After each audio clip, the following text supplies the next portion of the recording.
మెకానిక్లు అందరికీ ప్రతి ఒక్కరికి కూడా నా యొక్క నమస్కారం.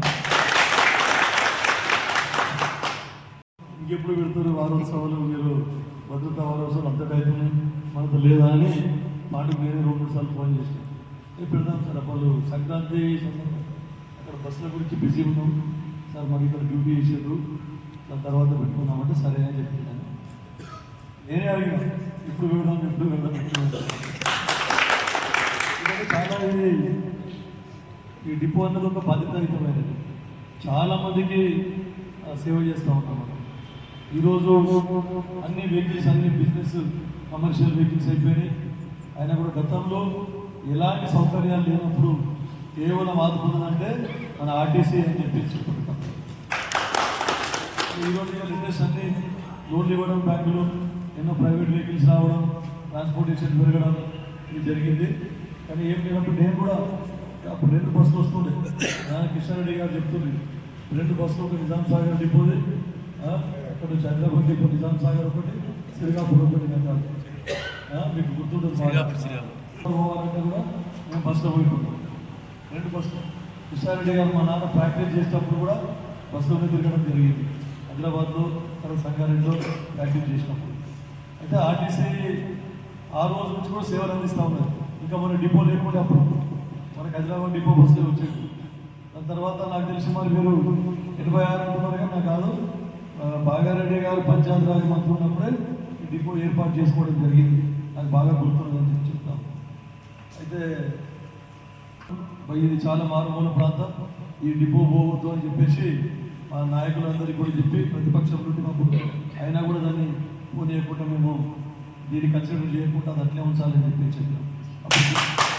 చేస్తాము, దాన్ని క్లోజ్ చేస్తాము, దాంతోపాటు ఇది క్లోజ్ చేస్తాము. ఇక అందరికీ తెలుసు, ఒకనొక టైంలో ఫస్ట్ మొత్తం మనదే టాప్లో ఉండే కలెక్షన్. జైరాబాద్ను కూడా మించిపోయినాం. మనం నంబర్ 1 మనది ఉండే, జైరాబాద్ నంబర్ 2 నాకు తెలిసిన సమాచారం. మరి ఎందుకు ఈ ప్రభుత్వాలు వచ్చిన కొద్దీ దానికి ఫండ్స్ పెట్టకుండా నిర్వీర్యం చేసి కొత్త బస్సులు తీసుకురాకుండా, ఇక గత 10 సంవత్సరాలు అయితే మొత్తం సుక్కలు చూపించింది కేసీఆర్ గారు. ఇంత సమ్మె చేసినప్పుడు మేము, మా చైర్మన్ గారు రామస్వరూప్ శంకర్, మేమందరం కూడా మీకు సమ్మెకి మద్దతు ఇచ్చినాం. అయితే కానీ చాలామంది సోదరులు హార్ట్ అటాక్ వచ్చి చనిపోవడం జరిగింది. సమ్మె పీరియడ్లో చాలా అనాథం జరిగింది.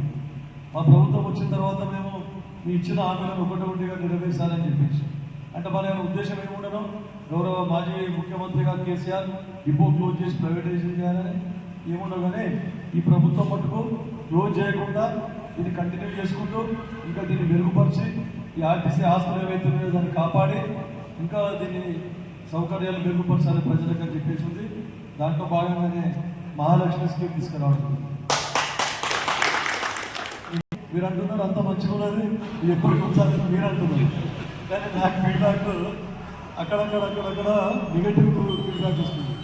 ఎందుకంటే టికెట్ ఇచ్చిన వాళ్ళకు కొన్న వాళ్ళకి సీట్ దొరకలేదు, టికెట్ లేని వాళ్ళేమో సీట్లు తీసుకుంటారు, టికెట్ కొన్న వాళ్ళకేమో సీట్ దొరకలేదు అని చెప్పేసి చాలా క్రౌడ్ కూడా. మళ్ళీ ఇంకోటి, స్కూల్ పిల్లలకు బస్సు ఎక్కడికి కూడా చాలామంది అప్పుడు సీట్లు దొరకలేదు స్కూల్ పిల్లలకు అని చెప్పడం జరుగుతుంది. ఇక మీకు ఇంకోటి కూడా చెప్పినప్పుడు మీకు of the record pollution control గురించి కూడా ఈ ప్రభుత్వం ఆలోచిస్తూ ఉన్నది. చాలా మటుకు బస్సులు వస్తాయి త్వరలో అని చెప్పి. ఇక మన మంత్రివర్యులు పొన్నం ప్రభాకర్ గారిని ఎప్పుడూ ఒకసారి కలుస్తూనే ఉంటారు. ఇప్పటి వరకు 10 సార్లు వినతి పత్రం ఇచ్చినా చెప్తా అని చెప్తే ఖచ్చితంగా కొన్ని బస్సులు ఇచ్చినప్పటికీ ఇంకొక 25 బస్సులకు ఆల్రెడీ నేను ప్రపోజ్ చేశాను. కనీసం 25 పెడితే కనీసం ఒక 15 బస్సులు మనకు రావాలి. ఈ తర్వాత మన సజ్జనార్ గారు కూడా నా క్లాస్మేట్ వాళ్ళ తమ్ముడైన సజ్జనార్ బేసిస్ మీద మనమే ఎక్కువ సంఖ్యలో బస్సులు తీసుకోగలం. పొన్నం ప్రభాకర్ గారు మనకు మాటించి. కాబట్టి ఇంకొకటి చాలామంది సోదరులు చెప్పారు, కండక్టర్ రేషియో ఏదైతే ఉందో కండక్టర్లు చాలా ఉన్న పోస్టులన్నీ భర్తీ ఉన్నాయి. ఏవో కొంచెం తక్కువ 1-5% ఇంకా షార్టేజ్ ఉంది. డ్రైవర్లు మటుకు చాలా షార్టేజ్. అందుకు దానికి కూడా చాలా నడపడం ఇబ్బంది అవుతుంది. ఒక్కరి మీదనే భారం పడుతుంది, ఎక్స్ట్రా డ్యూటీలు వస్తాయి. నేను అర్థం చేసుకోగలుగుతాను. అయినా కూడా మనం ప్రజలకు సేవ చేయాలంటే ఇవన్నీ అధిగమించి చేసుకోవాల్సి వస్తుంది. ఇక ఇది ఎక్కువ తర్వాత ప్రభుత్వ పరంగా మీద ఏదైతే ట్రీట్మెంట్ బెనిఫిట్ తర్వాత మీ శాలరీ పెన్షన్ అని చెప్తా ఉన్నారు, పిఆర్సీ అది కూడా అవన్నీ ఒకటి విడతల వారీగా ఖచ్చితంగా కంప్లీట్ చేస్తారు. మళ్ళీ ముఖ్యంగా మీరు 2021 ప్రకారం మళ్ళీ కూడా మనకి ఎన్హాన్స్మెంట్ ఏదైతే ఉన్నదో దాని గురించి ఖచ్చితంగా నేను ప్రభుత్వం దృష్టికి తీసుకుపోతాను. బాధ్యతాయుతంగా పనిచేస్తున్నాను. నేను చూస్తూ ఉన్న రోడ్ల మీద కూడా చాలా అప్పటికిప్పటికి చాలా బాధ్యత పెరిగింది. కొంతమంది అక్కడక్కడ ర్యాష్ డ్రైవింగ్ ఉంటే కూడా చాలా మట్టుకైతే చాలా బాధ్యతగా చాలా సిన్సియర్గా డ్రైవ్ చేస్తూ, ఎందుకంటే వాళ్ళ కుటుంబం కూడా ఆధారపడి ఉంటుంది. తర్వాత బస్సులో ఉన్నది ఎంతమంది ఉంటారో అంతమంది వాళ్ళ వాళ్ళ ప్రాణాలన్నీ వాళ్ళ కుటుంబాలన్నీ కూడా మీ మీద ఆధారపడి ఉంటాయి. మీరు ఒక్క తప్పు చేస్తే ఎంతోమంది కుటుంబాలు అనర్థాలు జరిగే పరిస్థితి ఉంటుంది. కాబట్టి మీరు చాలా ఇంకా కూడా బాధ్యతగా వ్యవహరించాలని చెప్పేసి మేము సభాముఖంగా చెప్తా ఉన్నాం. ఇక ఈరోజు మీరు చూస్తూ ఉన్న రోడ్ల మీద ఎక్కడ చూసినా డ్రంక్ అండ్ డ్రైవ్, ఎక్కడ చూసినా ర్యాష్ డ్రైవ్, ముఖ్యంగా యువకులు. నేను అందుకే మేనేజర్ గారికి చెప్పిన, ఇది అక్కడెక్కడ పబ్లిక్ మీటింగ్ లాగా పెడితే ఆర్టీసీ ప్లస్ పబ్లిక్ అందరం కలిసి పోలీస్ డిపార్ట్మెంట్ అందరం కలిసి వాళ్ళు ఎట్లా ఏవేవి అదుపులో పెట్టాలి, తర్వాత రెగ్యులర్గా లైసెన్స్ కానీ ఇన్సూరెన్స్ కానీ ఇవన్నీ కంప్లీట్గా అప్డేట్ చేయడానికి, తర్వాత వెహికల్స్ ఫిట్నెస్ కూడా private vehicles commercial vehicles fitness గురించి కూడా ఇవన్నీ మనం డిస్కస్ చేద్దామని అనుకున్నది. అంటే కేవలం వాటికి సంబంధించిందే కాకుండా వాళ్ళకి ప్రజల భద్రత కూడా మనం చూడవలసిన అవసరం ఉన్నది. ఇంకో రోజు చెప్పాలంటే ఒక ప్రోగ్రామ్ ఏర్పాటు చేసుకున్నాం, మళ్ళీ కూడా చెప్తా ఉంటాం. తర్వాత ఎందుకంటే పోలీస్ డిపార్ట్మెంట్కి ఎప్పుడు చెప్తా ఉంటాం, ఈ లైసెన్స్ మీరు పకడ్బందీగా చేయాలి. డ్రంక్ అండ్ డ్రైవింగ్ అయితే నాకు కూడా ఫోన్లు వస్తాయి రాత్రి 11 గంటలకు, సార్ పోలీసు వాళ్ళు పడుతున్నారు. నేను ఫస్ట్ చెప్తాను, లోపల ఏంటి కేసు బుక్ చేయండి అని చెప్తాను. ఈ డ్రగ్స్ మొత్తం నిషేధించాలి, చాలా స్ట్రిక్ట్గా ఉక్కుపాదం మోపాలని చెప్పేసి చట్టపరంగా అన్ని మొత్తం యాక్షన్ తీసుకుంటా ఉంటాం. కాబట్టి మనం ఇంకా దానికి కూడా యువకులకు కాలేజీలలో అక్కడ ఇక్కడ వాళ్ళందరినీ ఒక ప్రోగ్రామ్ ఏర్పాటు చేసి వారందరికీ కూడా మనం కౌన్సిలింగ్ చేయాలని చెప్పి చెప్తా ఉన్నాం. బస్సు నారాయణఖేడ్ నుండి డైరెక్ట్ పండర్పూర్కు, ఇదే ఇక్కడ నిలంగావరం హైవే, తర్వాత మన నారాయణఖేడ్ నుండి చింతాకి అక్కడ అవరాదు ఉద్గిరి లాతూర్ వరకు కూడా నేషనల్ హైవే ప్రపోజ్ చేసాం. ఇంకా కూడా మనకు బస్సులు ఎక్కువ వచ్చే అవకాశం ఉంటుంది. కాబట్టి ఇన్ని చేయాలని దూరదృష్టితో చేస్తూ ఉంటాం.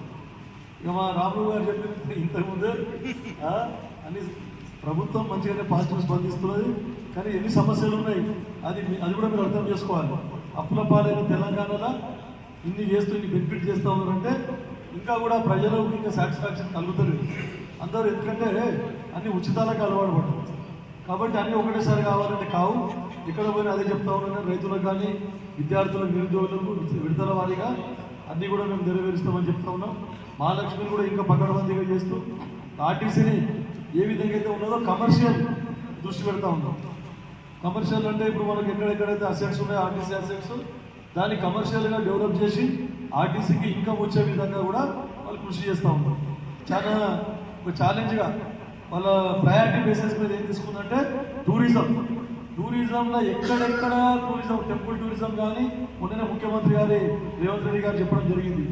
ఎకో టూరిజం కానీ టెంపుల్ టూరిజం కానీ తర్వాత హెల్త్ టూరిజం కానీ దీని మీద ఒక ప్రయారిటీ బేసిస్ మీద తీసుకోవాలి. ఒకవేళ ప్రభుత్వం దగ్గర ఉన్నన్ని నిధులు వాడుకుంటూ ప్రైవేట్ పరంగా కూడా పబ్లిక్ ప్రైవేట్ పార్ట్నర్షిప్లో కూడా ఇంకా దీన్ని టూరిజం డెవలప్ చేయాలని చెప్పేసి ఉన్నారు. టూరిజం డెవలప్ అయితే ఖచ్చితంగా మీకు ఇంకా ఆర్టీసీ బస్సులు ఇంకా కూడా మనకు అవసరం ఎక్కువ పడుతుంది. కాబట్టి ఆర్టీసీ మనకు కూడా ఇంకా మంచిగా అయ్యే విధంగా మీ జీతాలన్నీ పెంచే విధంగా కూడా అవకాశం ఉంటుందని చెప్తూ మీరు ఇంకా కూడా కష్టపడుతున్నారు, ఇంకా కూడా కష్టపడాలి, ఇంకా బాధ్యత పెంచుకొని ఇంకా పనిచేస్తూ పోవాలని చెప్పేసి ఎల్లవేళలా నా సహాయ సహకారం ఎట్టి పరిస్థితుల్లో పొన్నం ప్రభాకర్ గారిని రిక్వెస్ట్ చేసుకొని ఆయన ద్వారా ఎంత మ్యాక్సిమం బస్సులు అయితే అన్ని మ్యాక్సిమం బస్సులు మేము తీసుకురావడానికి కృషి చేస్తాం.